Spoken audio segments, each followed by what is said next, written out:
أعوذ بالله من الشيطان الرجيم.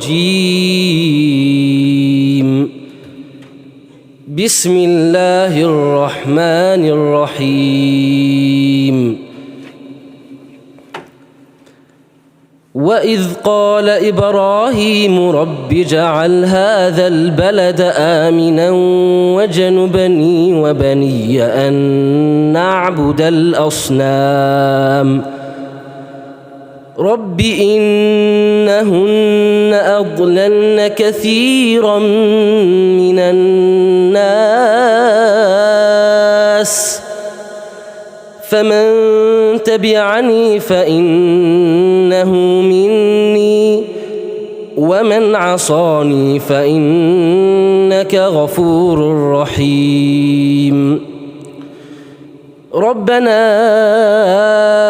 إني أسكنت من ذريتي بواد غير ذي زرع عند بيتك المحرم ربنا ليقيموا الصلاة فاجعل أفئدة من الناس تهوي إليهم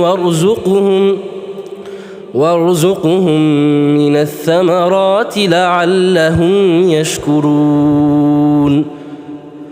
ربنا إنك تعلم ما نخفي وما نعلن وما يخفى على الله من شيء في الأرض ولا في السماء. الحمد لله الذي وهب لي على الكبر إسماعيل وإسحاق إن ربي لسميع الدعاء.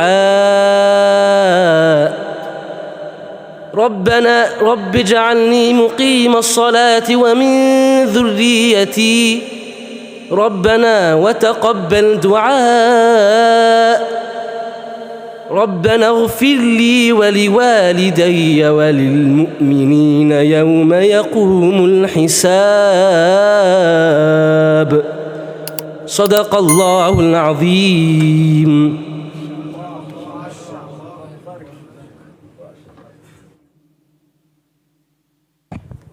Allahumma barik, Allahumma barik. I'm sure we've all enjoyed that recitation by our young brother Abdul Rahim. Jazakallahu khairan wa ahsanallahu ilayk, Abdul Rahim. Barakallahu feek, mashallah. And inshallah, now inshallah, Abu Taymiyyah, we request that you start your lecture. Jazakallahu khairan.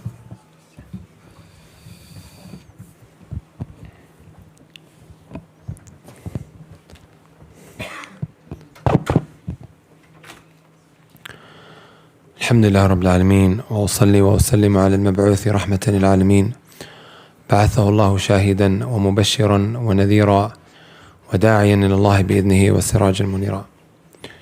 My beloved brothers and sisters, Assalamu alaikum wa rahmatullahi wa barakatuh. It's always a pleasure to see so many brothers attending these programs. Of course, I can't see the sisters wanting to benefit, wanting to better the understanding of Allah subhanahu wa ta'ala's religion. The brothers at the masjid are always trying their utmost best to arrange these programs for the community. So I ask Allah Azza wa Jal with His lofty names to protect every single one of them and to reward them with excellence. Ameen.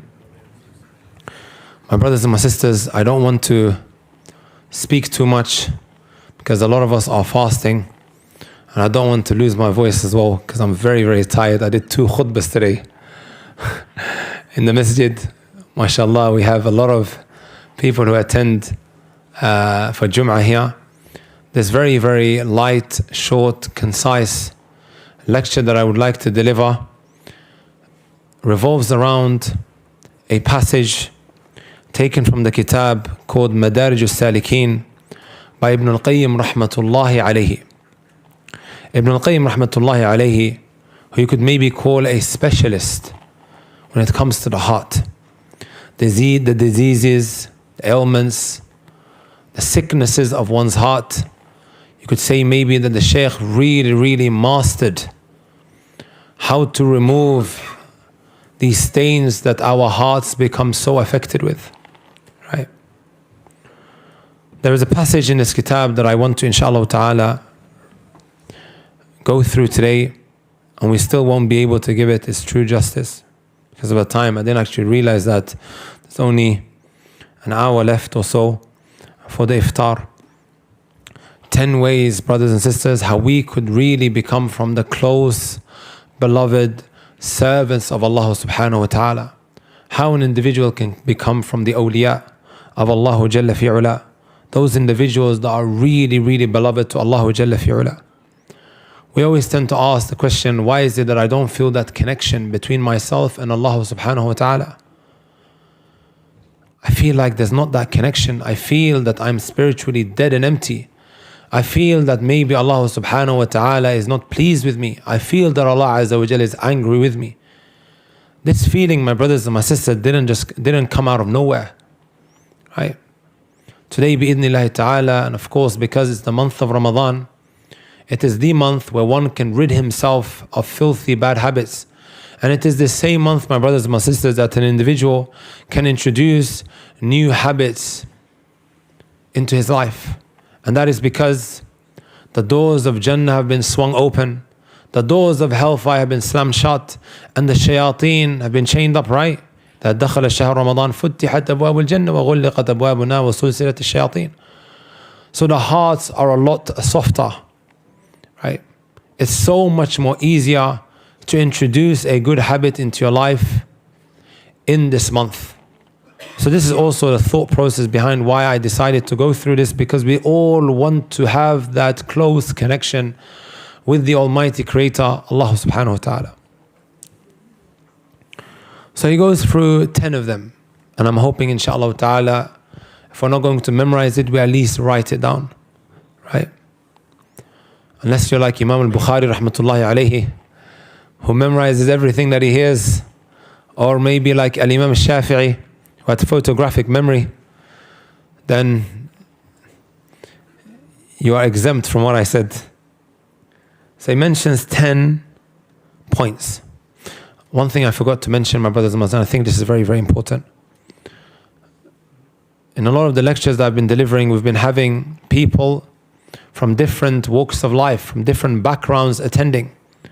Some are still at very early days of them practicing the deen. Many sisters have been attending the programs that might not necessarily wear the hijab outside of the masjid. Or they might be wearing the hijab in a way that you, my friend, who comes to the masjid all the time, is not accustomed with. So please take extra care in how you look at them. Don't start staring down at these individuals who have attended the masjid maybe for the first time. And likewise, when it comes to our brothers, you may see a brother who might be dressed a certain way, or his hair is a certain way, and then you're giving him all of these dirty looks. Don't be the reason why this individual never ever comes back to the masjid, my brothers and my sisters, because of the way you look at them.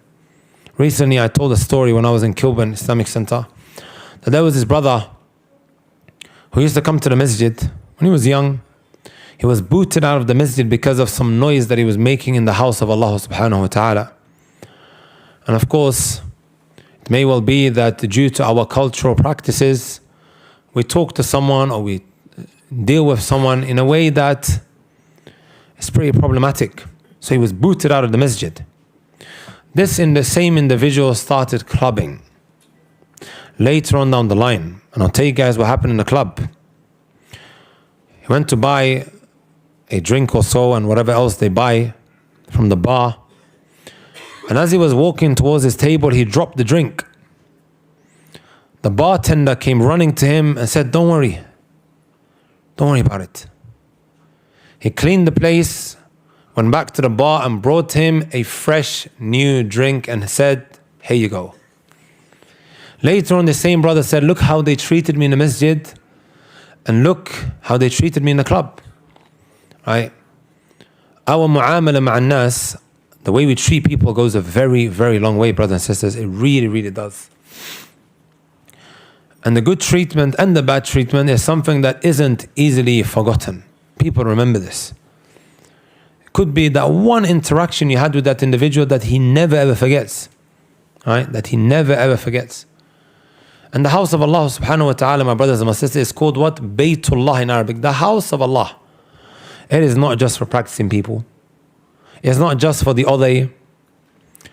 old man that we see sitting on the front rows, right? He's always in the front line. The masjid is not just for him. The house of Allah subhanahu wa ta'ala is for every individual who considers himself a Muslim. And likewise, the non-Muslim is able to come to the house of Allah Azza wa Jal to seek guidance, to learn about Al-Islam.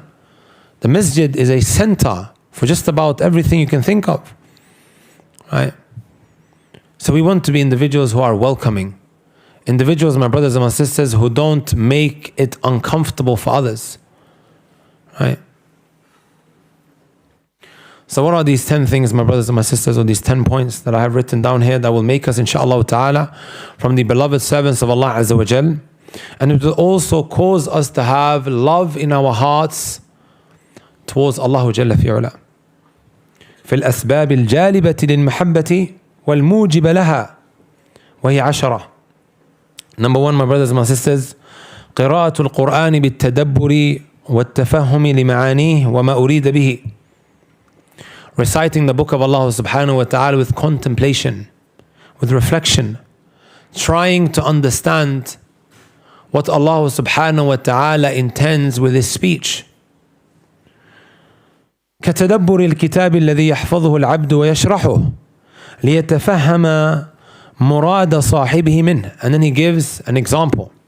The same way an individual really goes out his way to understand a book that he's reading or a book that he's trying to explain to others, right? I'll tell you guys a story. My friend one time told me that he was on the flight to one of these Gulf countries. And on this flight was this Muslim brother, Khaliji, right, from the Gulf areas, who had Richard Dawkins' book, The Atheist. And beside him he had a dictionary.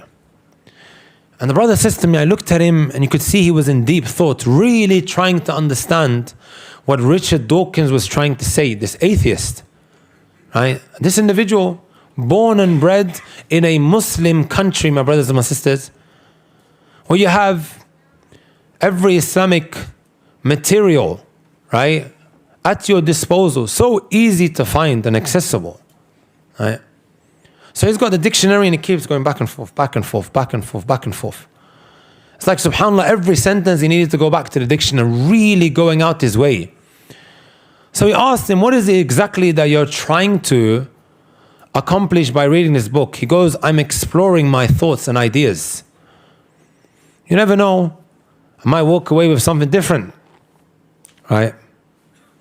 So we asked him, have you read the Quran? He goes, yeah, we grew up reading the Quran. Have you ever tried to understand what Allah subhanahu wa ta'ala is trying to say? And the brother said, no. So you're putting all of this time and effort in trying to understand Richard Dawkins, this atheist, right, who's anti-religion, but the religion that you were born in, you haven't given it a chance. A lot of the answers that we look for, my brothers and my sisters, especially when we go to these universities, right? And by the way, these universities, they are breeding grounds for kufr, shirk, feminism, liberalism, secularism, right? All of these different isms, and of course, the Rainbow Team are extremely active, right? These universities are breeding grounds for all of this. Am I wrong to say this, my brothers and my sisters? I am someone who went to university. I was doing civil engineering.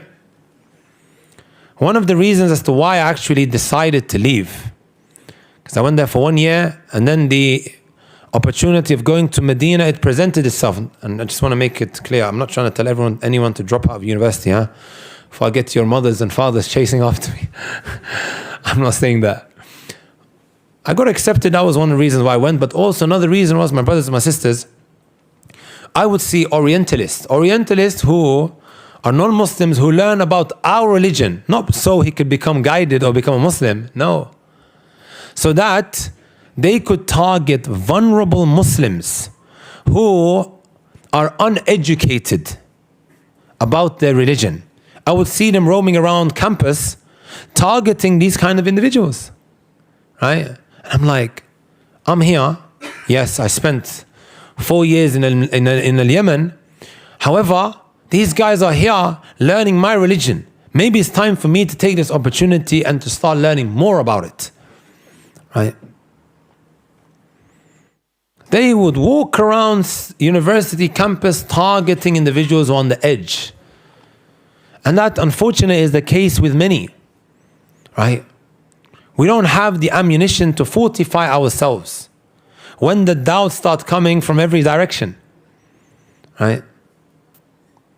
Wallahi al-Azim, I did a tour around the country, 27 universities. Manchester was one of them.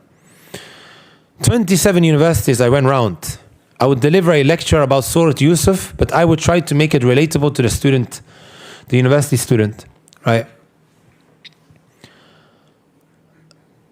And just about every single one of these universities, someone would come up to me and goes, yeah, man, some of these classes I'm taking is a problem,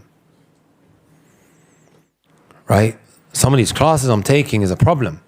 Because I don't have that foundation, these doubts, when it comes my way, I really struggle to repel it, right? My brothers and my sisters, Wallahi alladhi la ilaha ghayruh. The Quran has the answers that we are looking for, whether you realize it or not, right? Whether you realize it or not. I get academics calling me, right? Individuals who are very good at philosophy and all of these different isms. They know how to respond back to it. However, they want, the Islamic side of things. So they say to me, can you give me like maybe a verse or a hadith that I could link it with, or a statement of a scholar of the past, so I could give that Islamic spin to it, right?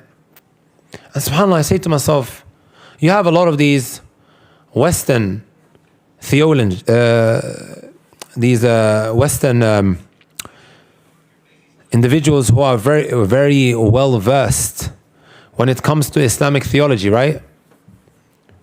Who might say a number of things and then we glorify these terms, but Allah subhanahu wa ta'ala already told you that.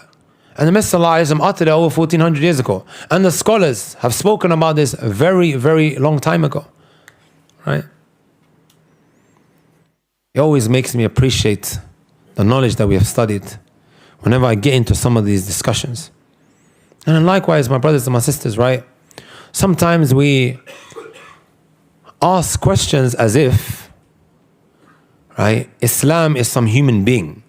What does Islam say about this? What does Islam say about that? What's the position of Islam on this? Why don't you ask me, what does Allah say? Can you see how the dynamics completely change when you say, what does Allah, the Almighty Creator, has to say about this particular issue? And then sometimes you're not told the reason as to why you have to do this or why you have to stay away from this. And that is because Allah subhanahu wa ta'ala, the Almighty Creator, my brothers and my sisters, has governed us with a Sharia that is best for every single one of us, whether we see the good in it or not. My brothers and my sisters, I speak to atheists, right? And every atheist that I speak to has different morals and ways of looking at life, right? Which is different to the other.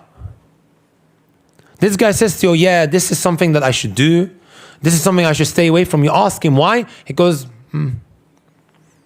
You speak to another atheist, very, very different as to what he sees morally acceptable and what he doesn't. Are you brothers and sisters with me? It's very, very important. If I ask you today, my brothers and my sisters, cannibalism, does anyone know what that means? When a human eats another human, what do you guys think of that? Okay, should we do it? Should we not? Anybody want to eat human beings here? He said it's disgusting. يحب أحدكم يأكل لحم أخيه فكرهتموه.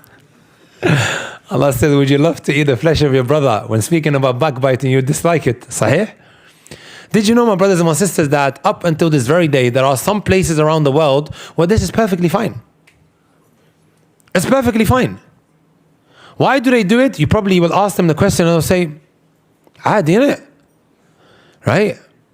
Did you know, my brothers and my sisters, that smoking weed, right, was unlawful in just about everywhere you go in America? However, now in a lot of states,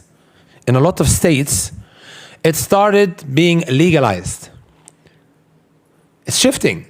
Whatever was maybe totally unacceptable before, and likewise a lot of the other colorful things as well, right? In a lot of places, when it was unacceptable, as time went on, it started becoming a lot more acceptable. So you speak to an atheist, he says to you certain things are perfectly fine and these things we need to stay away from, but based on what? You speak to another atheist, it's completely contradicted to what the first one said. This is why, my brothers and my sisters, we are left with no choice except that we refer to an external entity, and that is none other than Allah subhanahu wa ta'ala, who governs us with a Sharia which tells us what we should do and what we shouldn't. Otherwise the world will become chaotic, and this is why it's chaotic, because everyone wants to do what they wish and they want to accept life in a way that they desire. And that's why we have the situation that we do, right? Same when you look at the law of the land. If everyone did whatever they wanted, how do you think the world or the country would be? Imagine now there was no traffic lights. Everyone could just go in and out and it'd be further, right? We are in need of a Sharia that governs us, that tells us what we should do and what we shouldn't. Does that make sense, my brothers and my sisters? Not so long ago, we came across this article, I believe it was on the Independent and also the Daily Mirror and the Daily Mail, about pork and alcohol. Does anyone remember? Huh? Does anyone remember the article, the news article that was speaking about bacon and alcohol? Come on, guys, am I the only one that reads the news? Huh? Huh, brothers and sisters? Let me read it out to you guys. Huh? The article stated bacon and alcohol increase stomach cancer risk. Even 1% of that, you are at risk of stomach cancer. It was on the Independent, an official news outlet. الآن يا إخوان, now we're going to believe in the deen? We needed 1400 years for somebody to come along and tell us, oh, you shouldn't eat bacon, or you shouldn't drink alcohol, right? Even though Allah told us it is harmful, yes, there might be some benefits to it, right? وَمَنَافِعُ لِنَاسِ وَإِثْمُهُمَا أَكْبَرُ مِنْ نَفْعِهِمَا. Right? Allah already told us.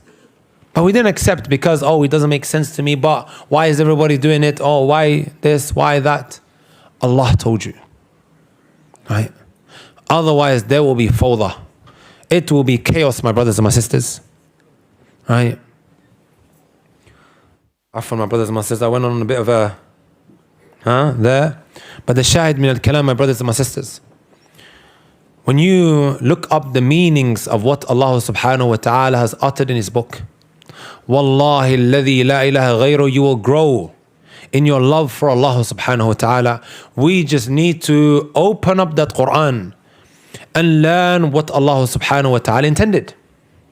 I'll give you guys another example, my brothers and my sisters. Right. Put your hand up if you're looking to pursue a sister. You guys engaged, huh? There's quite a few, mashallah, quite a few brothers. May Allah Azza wa Jal give you righteous wives. And our sisters, did I say wives? Type. Wives only, guys, huh? Women, huh? Nothing else.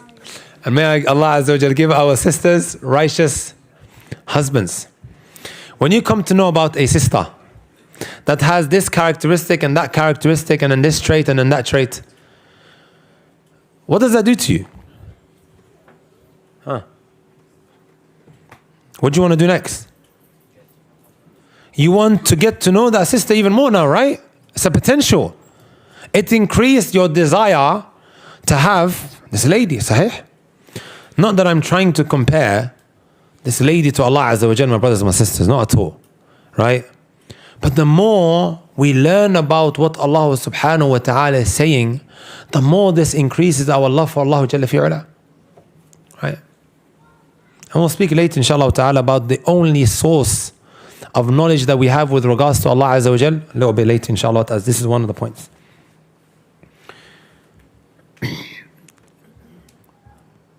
Shaykh al-Islam Taymiyyah rahmatullahi alayhi, my brothers and sisters, he says, ما رأيت شيئا يغذي العقل والروح ويحفظ الجسم ويضمن السعادة أكثر من إدامة النظر في كتاب الله.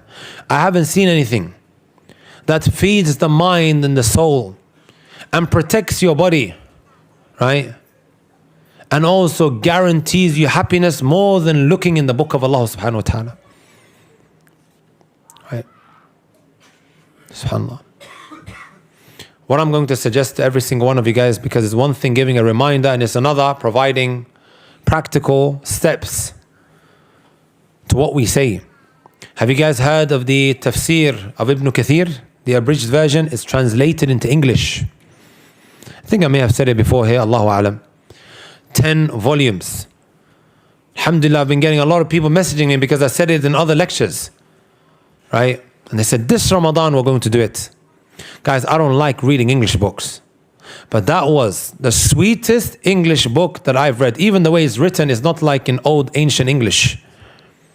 You will love it, my brothers and my sisters. It's £140. Some of you guys spend hundreds of pounds on Balenciaga trainers. Right? It is the sweetest £150 that you're going to spend. Right? Still have how many days to the end of Ramadan? Yeah, maybe another 20 or so. Guys, if you can buy it, and then you dedicate a part of your day to start reading a bit of it. Right? One of these YouTubers that every single one of you guys know, I told him, go get this kitab. Right? He goes, I already had it at home, but it was picking up dust. He goes, just reading Surah Al-Fatiha, it blew me away. Right? Looking up its meanings. My brothers and my sisters. Tafsir Ibn Kathir, it is the abridged version. Tafsir Ibn Kathir, it is in English, 10 volumes. It is green volumes, my brothers and my sisters.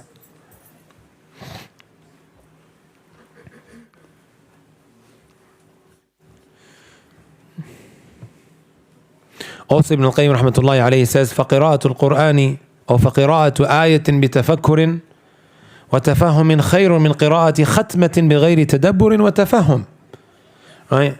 Reciting one verse with contemplation and trying to understand its meanings, it is a lot better than doing a whole khatmah, where one reads the whole Quran without understanding anything from it. And it is more beneficial for the heart. وَأَنْفَعُ لِلْقَلْبِ وَأَدْعَى إِلَى حُصُولِ الْإِيمَانِ وَذَوْقِ حَلَاوَةِ الْقُرْآنِ. Right? And it is more effective with one trying to taste the sweetness of the Quran, my brothers and my sisters. Number 2, my brothers and my sisters, التقرب إلى الله بالنوافل بعد الفرائض فإنها توصله إلى درجة المحبوبية بعد المحبة.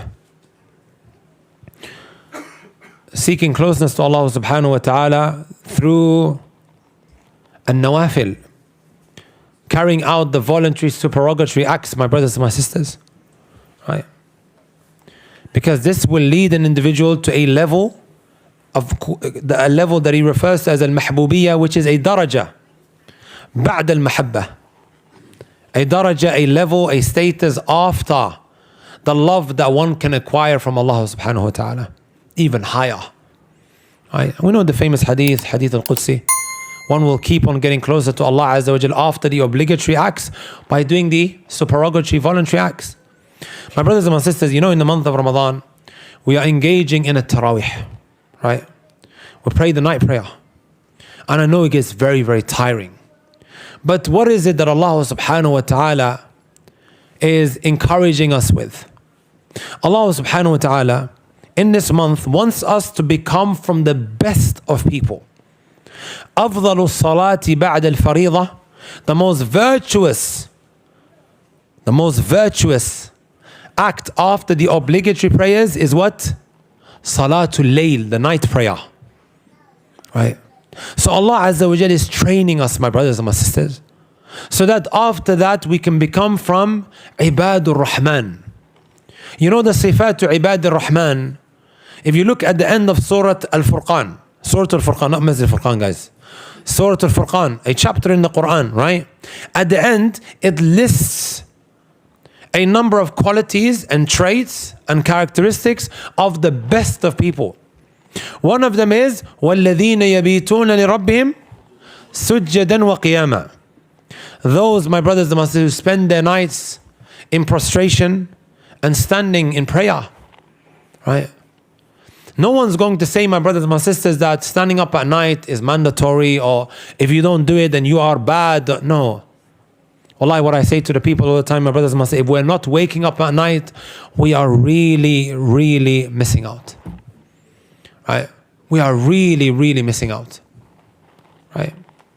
It is that time, my brothers and my sisters, where one draws away from his bedside, away from his family, his loved ones, and then he prays to Allah subhanahu wa ta'ala. It comes with a feeling that you cannot put into words, my brothers and my sisters. And then the dua that you make, you really want something that you're struggling to acquire, try Qiyamul Layl, my brothers and my sisters. The dua that one makes in the last third of the night specifically, as Imam Shafi'i mentioned, it is like it's like the arrow that doesn't miss its target. It's when Allah comes down, right? So this night prayer that we are engaging in, my brothers, don't look at it as a burden. You are now training. The month of Ramadan, I look at it as a madrasa, as an institution, where we are now looking to introduce new so we can continue it after the month of Ramadan, right? Well, I came across a Twitter post, my brothers and my sister, where a sister was saying, she screenshotted her text message to her boyfriend. You know what she was saying, my brothers and my sisters? I said in the khutbah today, as soon as Maghrib kicks in, I don't want you to talk to me. I'll see you on Eid. Right? I'll see you on Eid. And everyone's commenting. Some are saying Ramadan Muslim. Some are saying this is not how you do it. Some are saying, oh mashallah, she's going to stay away from her boyfriend for 30 days. And after that she's going to go back to him, right? In the last 10 nights we plan the filth that we want to do on the day of Eid. Imagine that. Does that not happen, guys? In the last 10 nights, the most greatest nights of the year, we are planning which car I want to take her on, which hotel room I need to book out, what I need to do, which restaurant I need to come on Womser Road, sahih, and which car to rev, A'udhu billah from that road, right? May Allah protect us from that road. I mean, unless you're just going to eat and you're going out, guys. Nothing else, No offense to anyone who's got a restaurant there. Shahid min al-kalam, my brothers and my sisters. Right? We are being trained. Not that so we could go back to our bad ways after the month of Ramadan. No, it's an institution. It's a lot easier now to better ourselves and then we continue it after. Sahih? Number 3, my brothers and my sisters, دوام ذكر الله على كل حال باللسان والقلب والعمل والحال فنصيبه من المحبة على قدر نصيب من هذا الذكر. So being someone who's always remembering Allah subhanahu wa ta'ala, whether it might be with his tongue, whether it might be with his heart, with his actions, in whatever situation he might be, then he says, فنصيبه من المحبة. The portion of mahabbah, of love that this individual receives or acquires is in accordance to how much dhikr he does. My brothers and my sisters, what if I told you guys there are people on the face of this earth, whenever they need something, it comes to them straight away, without them even asking Allah Azza wa Jal for it. This is no myth, brothers and sisters, right? This is no myth. This is no lie. And you know why, brothers and sisters? Because Allah says, فَاذْكُرُونِي أَذْكُرْكُمْ وَاشْكُرُوا لِي وَلَا تَكْفُرُونَ. Be someone who remembers me and I will make mention of you. Right? Even without uttering anything, because they are always remembering Allah. Allah subhanahu wa ta'ala treats this individual in a way where you are always remembering me, so you need something, here you go. Right? There are people like that, my brothers and my sisters. Is it difficult, my brothers and my sisters, while we are driving to keep our tongues moist of Allah's remembrance, to say astaghfirullah, astaghfirullah, astaghfirullah, astaghfirullah? Huh? By the way, these brothers, they have Quran class, huh? That's why they're leaving. No one stared down at them. Huh? These guys are leaving the class, huh? They're going for their Quran wird. طيب. Are you brothers and sisters with me? There are people like that. You know, there's that hadith, you know, which has easily become one of my favorite hadith. If you feel that you are someone who's struggling with these acts of worship, it's becoming too much of a burden. Right? A man came to the Messenger sallallahu alaihi wasallam. He said, right, all of these obligations have become too much for me. Give me something, or tell me something, O Messenger of Allah. Was this individual wanting for the Messenger sallallahu to remove some of the obligations from? No, guys. Give me something that will help me with these obligations. He said, لا يزال لسانك رطبا بذكر الله. Keep your tongue moist of the remembrance of Allah Azza wa Jal. And perhaps that will help and aid and assist some of these ibadat, acts of worship that might be a bit of a burden upon you. Right? Are you brothers and sisters with me? Something that is so easy, but the benefits are so many. Ibn al-Qayyim has a whole kitab called Al-Wabil al-Sayyib, where he speaks about the benefits of remembrance and so on and so forth.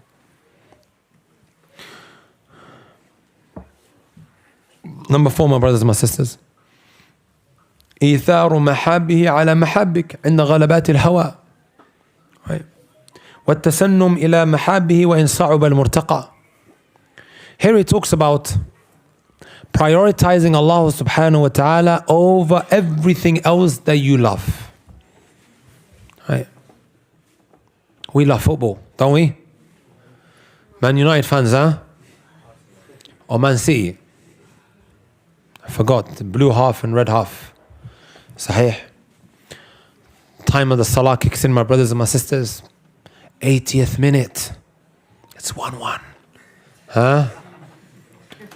There's only 10 minutes left till the end of the game, guys. This is when it gets extremely, extremely interesting. And the time of the salah kicks in. Allahu Akbar, Allahu Akbar. What does Allahu Akbar, Allahu Akbar mean? Allah is the greatest. Allah is the greatest. There's nothing more greater than Allah Azza wa Jalla. Imam Shafi'i would say, if you really want to know your position in front of Allah, إذا أردت أن تعرف مقامك فانظر فيما أقامك. See what moves you. Right? See what moves you, my brothers and my sisters. Right? We might say with our tongues that Allah is the greatest. Imagine now, my brothers and my sisters, someone said, plays for Man United. Give me a name, guys. Ronaldo. Huh? Oh, he's left, innit? He's gone to Saudiya. Huh? Rashford. Calm down, calm down, calm down. That child has gone out of control, huh? Sit down. Huh? My brothers and my sisters, let me ask you guys a question. If someone said Rashford is more greater than Allah, how would you react? Huh? Right? There'd be a reaction, sah. Tables would be flipped. It's unacceptable. Right? This is what we say with our tongues, my brothers and my sisters, with our actions. When we choose this football match or this non-Muslim now that we are sitting in front of this TV, I always mention this, my brothers and my sisters, huh? When the World Cup game is actually conflicting with Ramadan nights, or the Euro games. We don't have any World Cup or Euro now, but we might have some, Allahu A'lam, Champions League nights, right? Or some football games, and then the time of the Salah is kicking in. And you choose them over Allah Azza wa Jal. What are we actually saying with our actions, my brothers and my sisters, with our limbs? Are we not saying, my brothers and my sisters, that Rashford is greater because I've chosen him over Allah? Or this game that you are playing on FIFA, huh? Your mom is calling Muhammad, Muhammad, and you're like, what? She's telling you go pray, but you're still what? Playing the football game. You might not say that this football game or this FIFA game is greater than Allah, but our actions show that, right? or this Netflix, or this series, Hollywood, Bollywood, Somaliwood, Kudar, right? That we are so glued to, and the time of the Salah kicks in, guys. Right? Ibn al-Qayyim rahmatullahi alayhi, he says, من أراد صفاء قلبه فليؤثر الله على شهوته. Whoever wants a pure, clean heart, then let him always put Allah subhanahu wa ta'ala first. Right? But when you don't, my brothers and my sisters, it's only a matter of time before you are hurt by it. He says, وَاعْلَمْ أَنَّ كُلَّ مَنْ أَحَبَّ شَيْئًا لِغَيْرِ اللَّهِ فَلَا بُدَّ أَنْ يَضُرَّهُ مَحْبُوبُهُ قال ابن تيمية. Anyone now who loves other than Allah, gives that priority, gives that precedence, it's only a matter of time before he's hurt by it. This is why all of these girls are messaging on Instagram saying, brother, I'm heartbroken. Right? Why? Because she chose not to leave her boyfriend. And eventually you're just left heartbroken. You prioritize other than Allah Azza wa Jal for Allah Azza wa Jal. And this was the end result, my brothers and my sisters. Right? And that's with anything. I know it's extremely, extremely tempting. All of your friends are going out on Eid to enjoy themselves. The Sharia doesn't say, don't enjoy yourself. You can do as much as you want, brothers and sisters. It's a day of happiness. It's a day of food, eating and drinking. Alosh halogo farhiyo. Right? Or in Urdu they say, pet ki kush karo. Right? It's a day to enjoy yourself. But then your Sheikh, I learned it from you. But brothers and sisters, right? They are inviting you to that which is haram, and is getting very, very tempting. But then, my brothers and my sisters, you turn it down. And you go running back to Allah subhanahu wa ta'ala, فَفِرُّوا إِلَى اللَّهِ. See what that does, my brothers and my sisters, to your heart. See what it does to your heart. Right? When you are someone who prioritizes Allah subhanahu wa ta'ala, almost instantly, brothers and sisters, mark my words. They're inviting you to haram and you say, no, that is a red line because Allah the Almighty told me not to do so. See what that does to you almost instantly, my brothers and my sisters. See the impact that it has on your heart. Right? So here he's mentioning that the fourth point is putting Allah first, especially in situations like that. See what it does to you. إِنَّكَ لَن تَدَعَ شَيْءٍ اتِّقَاءً لِلَّهِ إِلَّا أَعْطَاكَ اللَّهُ خَيْرًا مِنْهُ. You don't leave something for the sake of Allah, except Allah is going to give it out which is better. Try it, guys. Number 5. مطالعة القلب لأسمائه وصفاته ومشاهدتها ومعرفتها.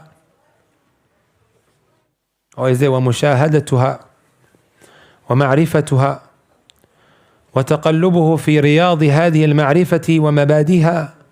فمن عرف الله بأسمائه وصفاته وأفعاله أحبه لا محالة. Right? He says, my brothers and my sisters, number 5, exposing your heart to the names and attributes of Allah subhanahu wa ta'ala. Right? Our only source of knowledge, my brothers and my sisters, that we have of Allah subhanahu wa ta'ala is none other than His names and attributes. Earlier I gave that example of Princess Charming, right? That you are now pursuing for marriage. You're pursuing her because, mashallah, you heard that she is X, Y, and Z. And then as you continue your pursuit, you come to know that she does this and she does that, even more better. It causes the love that you have for her to intensify. Agreed? And then as you're getting closer to the wedding night, you come to know, mashallah, she prays at night, you've hit the jackpot. Right? And that increases the love. أليس كذلك؟ بلى. Again, I'm not trying to compare this lady to Allah Azza wa Jal, my brothers and my sisters. Allah Azza wa Jal has so many names and so many attributes, right? Allah subhanahu wa ta'ala, my brothers and my sisters, the Almighty Provider, Ar-Razaq. I believe, my brothers, if someone just understood this name and the attribute that comes with this name, he would never ever think of eating haram. He would never ever think of cheating the government. I know I speak about benefit fraud a lot. Wallahi, I'm not getting paid by the government, guys. Wallahi, I'm not. Right? I only speak about it because I've seen too many households break down. Too many. I think I said it last time round. One brother, he heard me saying this in one of the masajid, unless they came to me after. He said 5, he did this with his hand, 5 families that I advised about benefit fraud. They will eventually lead you to separate away from your spouse. He goes, no, I love my wife. And then eventually what? They separated, and that is because they always used to say with their tongue, I'm single, I'm separated, I don't have this, I don't have that, and eventually ended up happening. And we gave this reminder about al-bala'u muwakkalun bil-mantiq, how that which we say and utter is directly correlated with what ends up happening, or the calamities that come our way. Anyways, going back to the point, my brothers and my sisters, the more we learn about Allah, the more we strengthen our tawheed, our monotheism of Allah Jalla fi'ula, the more we will have that fear and awe of Allah Jalla fi'ula. You ask me, why don't I have the connection with Allah? Why is it that I don't move a muscle when Allah says something? It is simply maybe because, my brothers and my sisters, we haven't learned enough about Allah Jalla fi'ula. Today the khutbah was about April Fool's Day, right? Mockery, making jokes and whatever have you, my brothers and my sisters, sah. Sometimes you advise an individual who's doing these memes and this mockery about the religion in TikTok videos. He goes, Akhi, man, not a big deal. I'm just having a bit of fun. Stop making it a big deal. It's just a bit of banter. Sahih? Guys, sorry, I keep hearing noise from this. Are you brothers and sisters with me? And that is because the glorification and the veneration we should have in our hearts for Allah Azza wa Jal, it's not there. How does this evolve, my brothers and my sisters? When the more we learn about Allah Azza wa Jal. You respect that multi-millionaire, my brothers and my sisters, because of what you know about him. How he made his money. You begin to respect him. Oh, he came from nothing. And now look where he is. You respect him, right? Because of the position that he holds. Right. If a multi-millionaire walked in, my brothers and my sisters, we will react differently. Allah subhanahu wa ta'ala provided for him and everyone else, brothers and sisters. Why is it that we react like that? Right? Or why is it that we are not moved by anything that Allah Azza wa Jalla says? So our only source of knowledge that we have of Allah Jalla fi'ula is His names and attributes and what He's told us, right? So the more you learn about these names and attributes, the more you begin to love Allah Azza. And this is exactly what He's saying. Because it is impossible for you not to increase your love in Allah, for Allah Azza wa Jalla. Number 6, Shaykh, how long do I have? Yeah, I think I've got 15 minutes. Right? Okay, 10 minutes, Shaykh. Shaykh is sitting there writing notes, but he already knows. He's just showing you guys how to take notes, ya Jama'ah. He's probably memorized all of this. It was actually Shaykh Muhammad in Hajj. Shaykh, let me, please, sorry to say this in front of you. This is back in 2000. Shaykh, do you remember? Back in 2015, I believe, or 16. Where we just ran into each other in Hajj. You know where the tents are in Mina? And he said to me, Abu Taymiyyah, put a lot of time and effort into going through the works of Ibn al-Qayyim. Right? The heart and everything.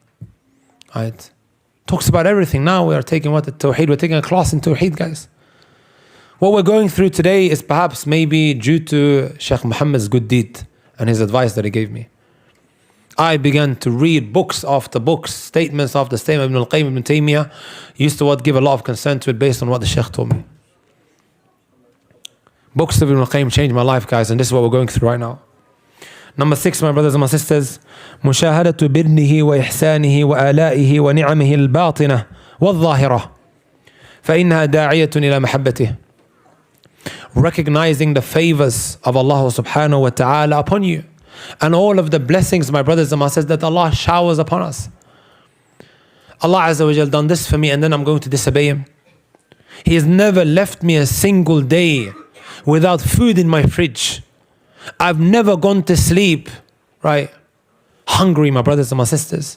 This is how we should think. That's never ever happened to me and then I'm going to disobey Him. Isn't this exactly what Yusuf alayhi salatu wasalam done, my brothers and my sisters?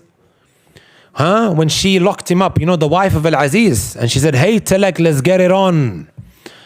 Inside of that chamber that she locked him in. Right?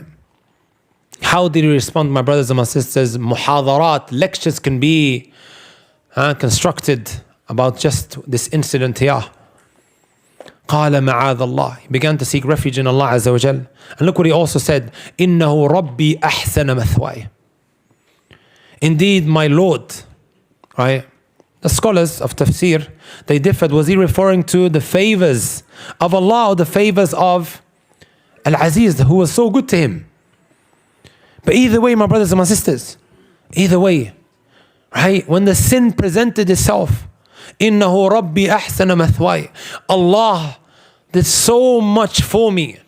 He showered His favors and His blessings upon. Look where I was, look where I am now. He was, my brothers and my sisters, right? Thrown inside of a well where nobody could see him, and then eventually they found him. And now you see him being nurtured in a palace. And I'm going to disobey him. I'm going to what? Do that which is displeasing to Allah subhanahu wa ta'ala. And the other meaning is what? Now I'm going to stab my master in the back after he brought me into his house and cheat on his wife. Right? So this is exactly what he began to do. Allah did all of this for me, and now I'm going to disobey him. Right? And when we sit down, my brothers and my sisters, and we start counting the blessings of Allah, and we're still going to fall short, because Allah said, وَإِن تَعُدُّوا نِعْمَةَ اللَّهِ لَا تُحْصُوهَا. If you try to count the blessings of Allah, you'll never be able to do so. Right? If we began to count, Allah did this for me, Allah did it. Is that not going to increase your love for Allah Azza wa Jalla, my brothers and my sisters? Right? There's a verse in the Quran that always touches me, right? وَعَصَيْتُ مِن بَعْدِ مَا أَرَاكُمْ مَا تُحِبُّونَ. Shaykh ibn Uthaymeen comments on this. This verse came down in the Battle of Uhud. You disobeyed Allah after He showed you what you really wanted. Right? Shaykh ibn Uthaymeen gives a couple of examples. A young girl who's making dua the whole year, Ya Allah, grant me a righteous husband. And on the day she gets married, instead of being thankful, on the wedding day, brothers and sisters, we throw it all back in Allah Azza wa Jalla's direction. Sahih. Blast the music. Everyone go crazy. Gender mixing, whatever have you. I miss my prayers as well, because I have makeup on my face. It's just one night. Right? And same likewise with the brothers. Equal rights before the sisters get upset.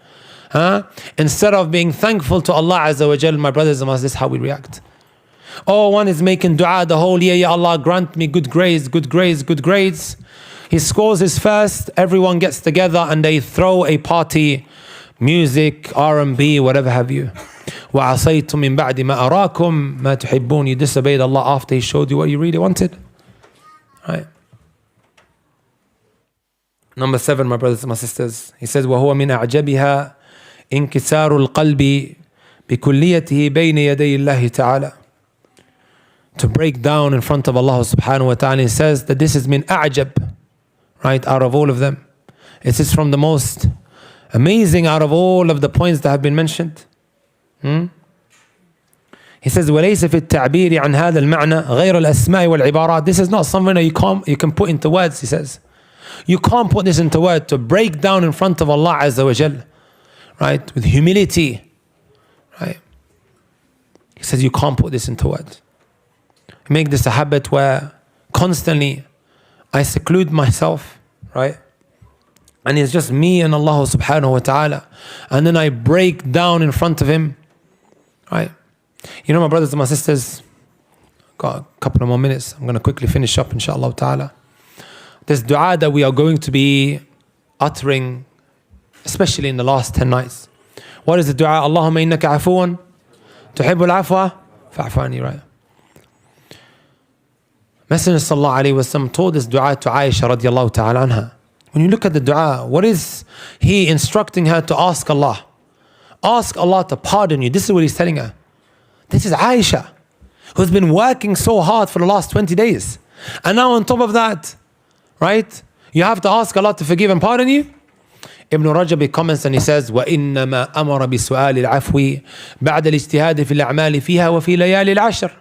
لأن العارفين يجتهدون في الأعمال ثم لا يرون لأنفسهم عملا صالحا ولا حالا ولا مقالا فيرجعون إلى سؤال العفو كحال المذنب المقصر.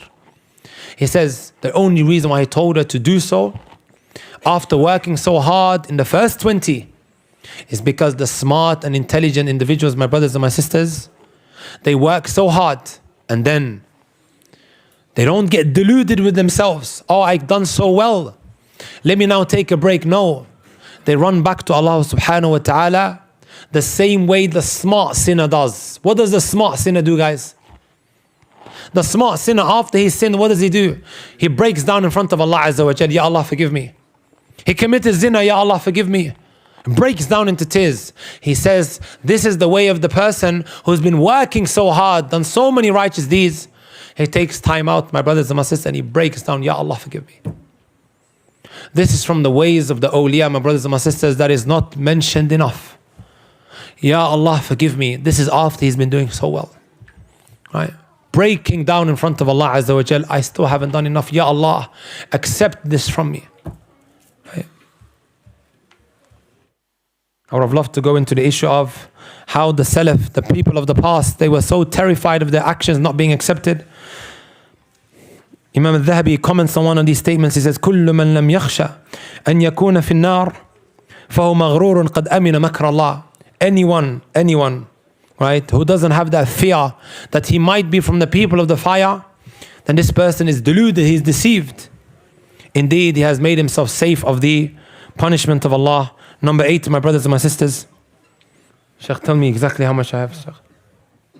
4 minutes. Number 8, my brothers and my sisters. الخلوة به وقت النزول الإلهي لمناجاته وتلاوة كلامه. Right? He says secluding yourself with Allah subhanahu wa ta'ala, right? Especially in the last third of the night. Right? Especially in the last third of the night when Allah subhanahu wa ta'ala comes down, interacting with Allah Azza wa Jal, having that conversation. The people get bored of you, brothers and sisters. They think, when is this annoying guy going to stop whinging? You have Allah Azza wa Jal, إِنَّمَا أَشْكُو بَثِّي وَحُزْنِي إِلَى اللَّهِ. I'm only going to complain and show my sorrow to Allah subhanahu wa ta'ala. Especially in the last third, and you read his kalam, his speech, his Quran. You stand in front of Allah Azza wa Jal بالقلب والتأدب بأدب العبودية, in a manner that is humble, brothers and sisters, with servitude, right? Allahumma musta'an. ثم ختم ذلك بالاستغفار والتوبة, and then he concludes his night with istighfar and repenting. Right? How would you behave in front of the head teacher, in front of your boss, my brothers and my sisters? You would behave, or you would treat them like royalty, right? Allah subhanahu wa ta'ala, awliyaa. Also, Ibn Rajab, he says, ومن علامات المحبين لله عز وجل وهو مما يحصل به المحبة أيضا محبة الخلوة بالله عز وجل لا سيما في ظلمة الليل. From the things that really cause one to increase in his love for Allah, and it brings about the love of Allah for him, is loving to be alone, especially in the last third of the night, right? And when we say alone, my brothers and my sisters, before we would say staying away from people, today we need to move away from our phones, because there's more than just the people that we would hang around with. That's why they say Facebook friends, right? Too many friends we have on there that will constantly distract us, especially if our notifications are on. Number 9, my brothers and my sisters, مجالسة المحبين الصادقين, to sit and congregate with the righteous individuals who are truthful, the truthful ones. والتقاط أطايب ثمرات كلامهم كما ينتقى أطايب الثمر. Right? And you try to take away, the best of their speeches and what they have to give. Right? Sitting with the righteous, my brothers and my sisters, as Imam Ibn al-Qayyim, he mentioned in his kitab Ighathatul Lahfan, it changes 6 things for you. Very, very quickly, min ash-shakki ila al-yaqeen, you have someone with doubts, you now have certainty, because he's able to remove these doubts. Number 2, وَمِنَ الرِّيَاءِ إِلَى الْإِخْلَاصِ, someone who shows off to someone who's sincere. Number 3, وَمِنَ الْغَفْلَةِ إِلَى الذِّكْرِ, someone who's heedless to being someone who's mindful. Number 4, being someone who loves the dunya to someone who chases after the hereafter. وَمِنَ الرَّغْبَةِ فِي الدُّنْيَا إِلَى الرَّغْبَةِ فِي الْآخِرَةِ. Number 5, وَمِنَ الْكِبْرِ إِلَى التَّوَاضُعِ, being someone who's arrogant to being humble. as we see right here, brothers and sisters, right? And number 6, وَمِن سُوءِ النِّيَّةِ إِلَى النَّصِيحَةِ, someone with bad intentions, right? To someone who wants good for the people, who wants to advise them sincerely. And when you sit with the people of kufr and innovation, what does it do, my brothers and my sisters? It puts doubts in your heart. As Sufyan al-Thawri would say, مَنْ سَمِعَ بِبِدْعَةٍ فَلَا يَحْكِهَا لِجُلَسَائِهِ لَا يُلْقِهَا فِي قُلُوبِهِمْ. Whoever hears an innovation, then let him not relate it to the people around him, because it will put doubts inside of their hearts. Likewise, when we are in these university environments, right? And we're hanging around with these non-Muslims who are filled with doubts or have a particular agenda to strip you of your faith, and they're giving you doubts after doubts after doubts. That's exactly what's going to happen, my brothers and my sisters. Right? And last but not least, my brothers and my sisters, number 10, Shaykh, we are finished. Yeah. مباعدة كل سبب يحول بين القلب وبين الله عز وجل. Eliminating anything that comes in between you and Allah subhanahu wa ta'ala. Every link between us and the prohibited, my brothers and my sisters, needs to be eliminated and terminated. Anything that is pulling you towards misguidance needs to be removed from your life. It is a step to being saved from the fire. Right? Anything that is now causing you to sin, brothers and sisters, and we've said it many, many times, right? Take a pen and paper this Ramadan and write down all of your sins and what is causing these sins.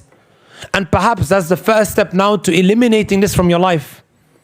Ibn al-Qayyim rahmatullahi alayhi said, the more one permits means of temptation to remain in their surroundings, the more they are at risk of poisoning their faith. Sulaiman alayhi salatu wasalam, and I'm going to conclude with this. إِذْ عُرِضَ عَلَيْهِ بِالْعَشِيَّ الصَّافِنَاتُ الْجِيَادِ. Did you know he became distracted from the Asr prayer? You know what distracted him? Finely branded horses. Guess what he done? Anyone here with a Tesla? Huh? Put his hands, sir. Imagine now, my brothers and my sisters, would anyone here put his Tesla up for auction because it busied him from the Salah? No, I'm saying you should. Sulaiman alayhi salatu wasalam, he ended up slaughtering all of these horses that he had because they distracted him from Asr prayer. What do we learn from this? What is it that is distracting me from Allah? Is it this? Okay, I'm going to remove it. Is it the phone? It might be time to refer to the trap phone, especially in the month of Ramadan, guys, for a set period of time. You know the brick phones we used to have back in the day with snake on there? It might be a start, my brothers and my sisters.